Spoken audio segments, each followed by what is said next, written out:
जी, आपके यहाँ एक ब्रिज बना है जो इनकम्प्लीट पड़ा है, क्या वजह है? क्यों डिपार्टमेंट ने छोड़ा है इनकम्प्लीट और किस डिपार्टमेंट ने ये बनाया है? ये मैं आपका शुक्रिया करती हूँ यहाँ पे आने का। मेरा नाम कलाशा दमी और वार्ड नंबर 5 से बोल रही हूँ।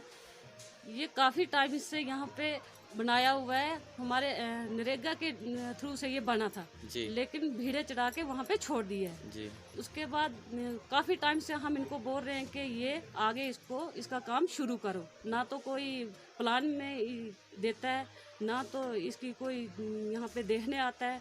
बहुत बारी हमने डिपार्टमेंट को बोला कि आ जाओ यहाँ पे इसको देखभाल करो, इसको देखो, इसका काम हम शुरू करें, लेकिन कोई भी यहाँ पे आता नहीं है। यहाँ पे आपको एक आंगनवाड़ी सेंटर भी है, कितने टाइम से इसकी बिल्डिंग नहीं बनी है जो किसी के घर में चल रहा है? कितने टाइम से यहाँ पे चल ये रहा है? कम से कम 8-10 साल से ही किसी के मकान, पहले यहाँ पे एक मकान था छोटा सा, उसमें था।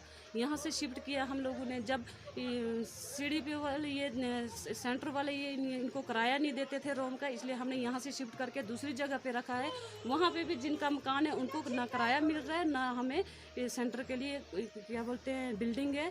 और काफ़ी टाइम से हमने रेगुलेशन बना के दिए कि हमें आंगनबाड़ी सेंटर के लिए बिल्डिंग दे दो, हम मटेरियल दो, हम बिल्डिंग बनाएं। बनाएंगे।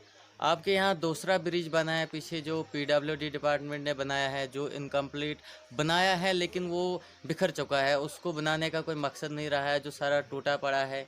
क्या आपने डिपार्टमेंट से कभी बात की? डिपार्टमेंट ने आपको क्या बताया? हाँ जी, इसमें हमने बहुत सारे रेगुलेशन दिए थे कि हमें जो हमारा एक तो पुल यहाँ पे लगता है, साथ में फिश पॉन्ड है जहाँ पे, वहाँ पे बहुत ज़्यादा मुश्किल आ रही है हमें। एक पुल वहाँ के लिए हमने बोला, और दूसरा यहाँ पे हमने कम से कम 5 से 6 रेगुलेशन यहाँ पे दिए, हमने खुद लिख के दिए यहाँ से कि हमें इस पुल की ज़्यादा नहीं, अगर और ज़्यादा हमें नहीं देते हो यही इसी पुल की एक भीड़ दो हमें, हम ये पुल उठा के तो इस पुल के ऊपर से, हाँ, कम से कम 25 मेरे विलेज के लोग यहाँ से, मेरे वार्ड के लोग या यहाँ के गांव कम से कम 25 गांव जाते हैं, यहाँ से क्रॉस होते हैं इस पुल के ऊपर से, लेकिन कोई भी यहाँ पे ना देखने आता है, ना ही हमारे गरीब लोगों की आवाज़ ही नहीं सुनता है। क्या एडमिनिस्ट्रेशन से, डीसी साहब से क्या अपील करना चाहेंगे आप? हम यही अपील करना चाहें कि एक बार आके हमारे यहाँ पे, हमारे गांव में, हमारी गगरसूला पंचायत में आके एक बारी नज़र दें कि हम लोग किन किन मुसीबतों से गुजर रहे हैं।